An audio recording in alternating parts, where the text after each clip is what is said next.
It shall come to pass in the day the Lord gives you rest from your sorrow, and from your fear and the hard bondage in which you were made to serve, that you will take up this proverb against the king of Babylon. How you are fallen from heaven, O Lucifer, son of the morning. At first I was going to skip the information in this video study, but then realized it may be helpful to everyone, giving us a better insight into what the traditional view of Lucifer is. As we know, most believe that the devil is a fallen angel and that the reference to Lucifer refers to this fallen angel. The interesting thing about the word Lucifer is that it's found just once in the entire Bible, and of course it's in this group of passages. According to Strong's, the definition reads, "In the sense of brightness, the morning star." Here's what Gemini says about Lucifer. In the ancient world, Lucifer was not a proper noun at all, but a compound Latin word derived from lux or luce, meaning light, and fair, meaning to bring or to bear. In Roman astronomy and poetry, it was the standard name for the planet Venus when it appeared in the eastern sky just before sunrise, what we call the morning star. Because Venus is the brightest natural object in the night sky after the moon, its appearance signaled that the sun was about to rise, effectively bringing the daylight. In Latin Christianity, the word was actually used in a positive sense. Because Christ was associated with light and the morning star, early Latin hymns and prayers sometimes referred to Jesus or the dawn of faith as Lucifer. The pivot toward the devil happened through the translation of the Hebrew Bible into Latin. In the Hebrew text of Isaiah 14:12, the prophet is composing a fierce, mocking taunt song directed at a tyrannical human ruler, the king of Babylon. The king had arrogantly exalted himself above everyone else, but was destined to fall. To mock his grand illusions, Isaiah uses a vivid Canaanite mythological metaphor, comparing the king to the morning star that shines brightly but vanishes when the sun rises. When the Hebrew text was translated over the centuries, this poetic phrase underwent a shift. When St. Jerome translated the Bible into Latin to create the Vulgate in the late 4th century, he looked for the natural Latin equivalent for the Greek Hierosphoros, the morning star. He chose the lowercase noun Lucifer. While Jerome meant the word as an astronomical metaphor for a proud human king, early Christian theologians began reading the passage through an allegorical lens. Early church fathers like Origen and later thinkers argued that the language in Isaiah 14 was simply too grand and cosmic to only apply to a mortal king. How could a human king be cast down from heaven or aim to ascend above the stars of God? They began connecting the dots between several scattered biblical passages, including Isaiah 14:12, Luke 10:18, and Revelation 12:9.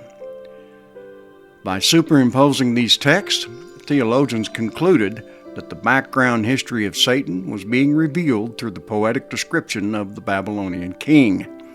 The name of the character in the metaphor was lifted out of its context and treated as the actual original name of the devil before his rebellion. Okay, so here's my first thought. Besides the king of Babylon in Isaiah 14, the only other person called the morning star is Christ Jesus. In agreement, he is also called the light of the world. Was Jesus an angel? No, he was clearly a man, a person of flesh and blood, and so too the king of Babylon. Now, who else does Jesus say is the light of the world? Is it an angel? No, never. It is you and me, his people. So first, Jesus is the light or morning star, and secondly, his people are the light and morning star, because it's Christ in us, right? Any others? Nope, not at all. So how do we go from flesh and blood being the morning star and then switch to an angel being one? Since both references of morning star regard flesh and blood, shouldn't we stay with flesh and blood? And since Christ never fell, as it were, that leaves just one theory as to who did. The first man, Adam. So, the fall of the Babylonian king reflects the fall of mankind, not some angel. As a matter of reference, here's what Gemini gives us regarding the traditional view of Lucifer. The most popular and traditional theory about Lucifer, largely cemented in Christian theology, Western literature, and popular culture, is the narrative of a magnificent, high-ranking angel who fell from grace due to pride and rebellion against God. In this standard framework, Lucifer is viewed as the original pre-cosmic cosmic rebel, and his story typically follows a distinct biographical arc. Before his fall, Lucifer was considered one of the most beautiful, wise, and powerful angels in heaven. Traditional interpretations often place him as a leading cherub or archangel who stood in the immediate presence of God, bathed in light and perfection. The turning point in the traditional theory is the internal shift from devotion to self-exaltation. Looking at his own beauty and status, Lucifer grew proud. He grew envious of God's supreme authority and desired to elevate his own throne above the stars of God, aiming to be like the Most High. This internal pride erupted into open rebellion. According to the tradition, Lucifer managed to convince 1/3 of the heavenly host to join his insurrection. This led to a cosmic battle, often depicted as a clash between the loyal angels led by the archangel Michael and the rebellious forces. Lucifer and his followers were defeated and cast out of heaven, falling down to the earth or the underworld. Upon his fall, his name and nature were transformed. He lost his radiant status and became Satan and the devil, while his fallen companions became demons. Okay, next thought. An angel is not flesh and blood. Therefore, it does not struggle with the vanity of flesh and blood as you and I do. Such things as beauty, power, or reputation have no influence in or over ministering spirits. Jesus is clear. God is God of the living. And since death is a state of being where pride and vanity do exist, it is exclusive to this realm and doesn't exist at all in the heavenly sphere. To think so is to contaminate the very essence of God and His kingdom. God's spirit and kingdom is holy, meaning entirely separate from this realm. And so Jesus told Nicodemus, "If I have told you earthly things and you do not believe, how will you believe if I tell you heavenly things?" Further misunderstanding is found in the idea of cherub or cherubim, which are the living creatures seen in and around the throne of God in Revelation. No doubt, this topic is greatly misunderstood, referring to the image of God in man, not to angelic beings.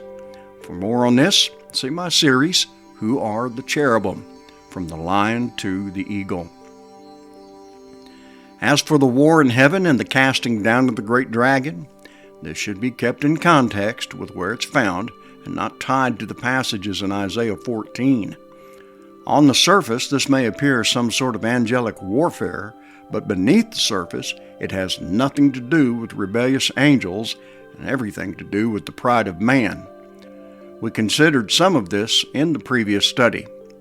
This brings me to a very interesting point. Angels. Unless I'm mistaken, there's only one word rendered as angel or angels in both the Old and New Testaments.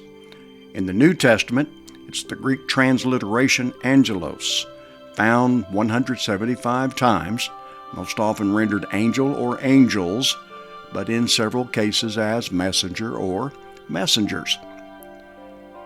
In the Old Testament, the Hebrew transliteration is malach, found 213 times, also rendered as angel or angels and messenger or messengers. In both testaments, no real distinction is made between heavenly and earthly messengers. What lends to this perspective is the understanding that heaven is dimensional, not a geographical place up there somewhere. According to Hebrews 1:14, all angels, as it were, are ministering spirits. We're also told in Hebrews 12:9 that God is the Father of spirits, speaking of our spirits.